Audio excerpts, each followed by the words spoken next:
The Israelis claim to have targeted two Iranian fighter jets. The IDF claims, and I quote, just moments ago an Israeli Air Force plane that was flying over Tehran's skies targeted two F-14 fighter jets at a military base in Tehran. These fighter jets were deployed to intercept the Israeli Air Force aircraft that were operating in the Iranian airspace. And this comes as Israel is amping up its assault against Tehran for the fourth consecutive day.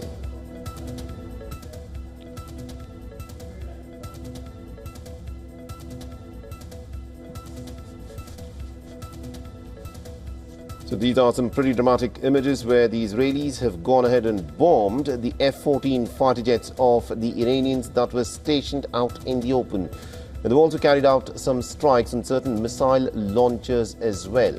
These are some of the images that have been released by the Israeli Defense Force, and this is what the Israelis have done in the last few hours, where they've gone ahead and bombed the Iranian F-14 fighter jets that for some curious reason were parked outside. And these are also some of the images of the Iranians having bombed one of the missile launches. Meanwhile, the British Foreign Secretary David Lammy has addressed the House of Commons regarding the escalating war, characterizing the situation as a fast-moving and posing a grave danger to the region. He emphasized a clear message for both parties involved to exercise restraint and to avoid further escalation into a potentially catastrophic conflict with uncontrollable consequences. Let's listen in to what David Lammy has to say. A deep, catastrophic conflict whose And Deputy Speaker, the situation remains fast-moving. We expect more strikes in the days to come. This is a moment of grave danger for the region. And I want to be clear, the United Kingdom was not involved in the strikes against Iran. This is a military action conducted by Israel. Our message to both Israel and Iran is clear. Step back, show restraint, don't get pulled ever deeper into a catastrophic conflict whose consequences nobody can control. All right, now joining us in the broadcast, we've got Mr. Chris Doyle, is the Director of CABU, that is Council for Arab-British Understanding, and the current lead spokesperson for CABU. He's joining us live from London.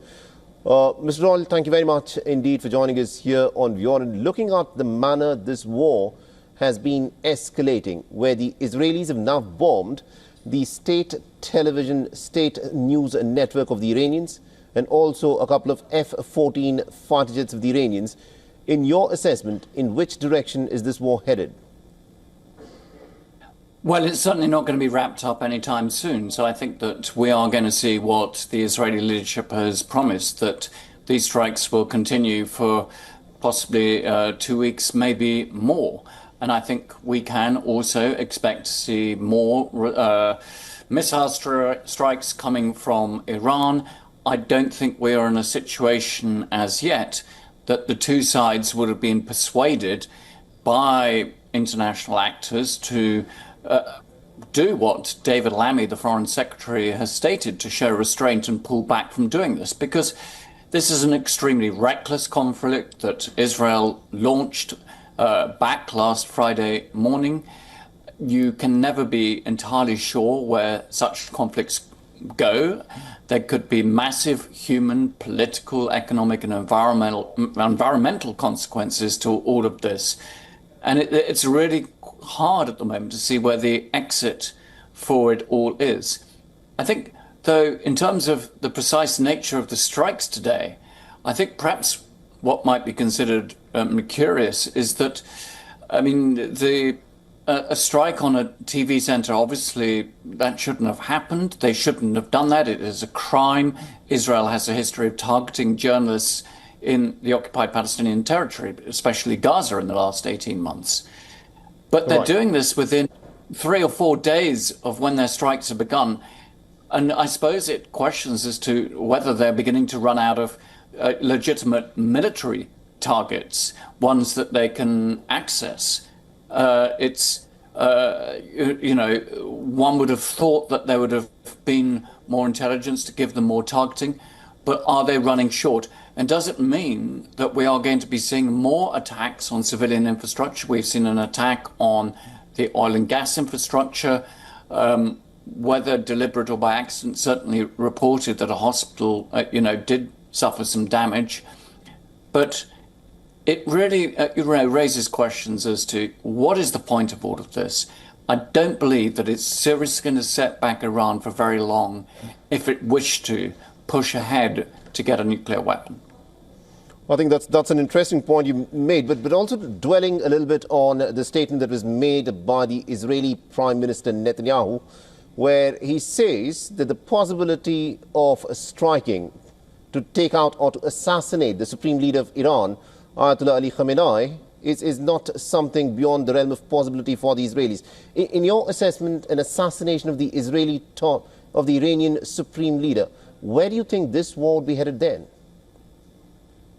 Well, this is characteristic of the utter shameful, irresponsible behavior of Netanyahu, particularly in the last couple of years, where he is not really thinking through the consequences for the region and indeed Israel's long-term future. If Israel takes out the supreme leader, and it's something we understand that President Trump has steadfastly opposed, he will be replaced. But the one thing that will be left is a determination of the Iranian regime not to give in, not to concede, and not to make a deal with Israel or anybody else. I don't believe that by taking him out, you will actually improve the situation for Israel at all. Right. He is a symbolic, as the head of state, he's a very important role, but he will be replaced. Iran lost a president recently, you'll remember, of course, and the president is replaced. And this idea that decapitating politicians will work, it is very different to a nuclear scientist, where you could argue that that very specific degree of expertise has been lost, but not with a political figure. That's not the case. I think it'll just make Iran more hardline, more unwilling to see reason and do a deal. Right. Now, we've been talking a lot about, when the United States could be dragged into this conflict, fighting this war directly, even though at this moment, as we speak, the Americans are definitely involved. They're supplying the Israelis with the weapons with which the Israelis are fighting this war. They're also intercepting the Iranian missiles. But in the last few hours, we've heard that the Americans are in fact redirecting their USS Nimitz carrier strike group towards the Middle East. In your assessment, what does this indicate about the American involvement in this war? I think the Trump administration is caught in a very difficult position now. Yes, it has historically backed Israel, it's armed Israel, it has given Israel cover in terms of the genocide it's committing in Gaza. But Trump has been pretty clear that he didn't want it to come to this war. He hasn't really issued the sort of warm support for what Israel is doing. And by the way, nor did the British Foreign Secretary. He did not say, as some might have expected, we support Israel in all of this.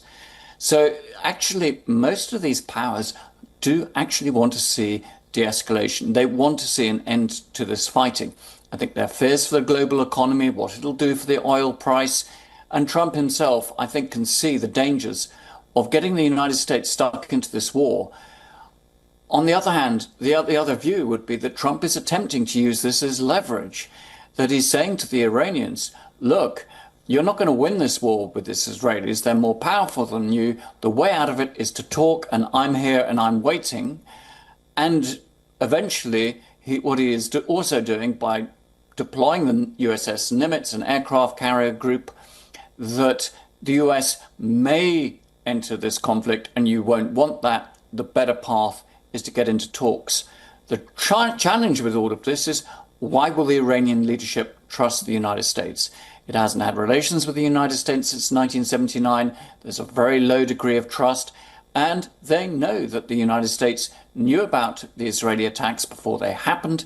And as we've said, they arm Israel. Were they to cut off that pipeline of weaponry, these attacks would not last for much longer.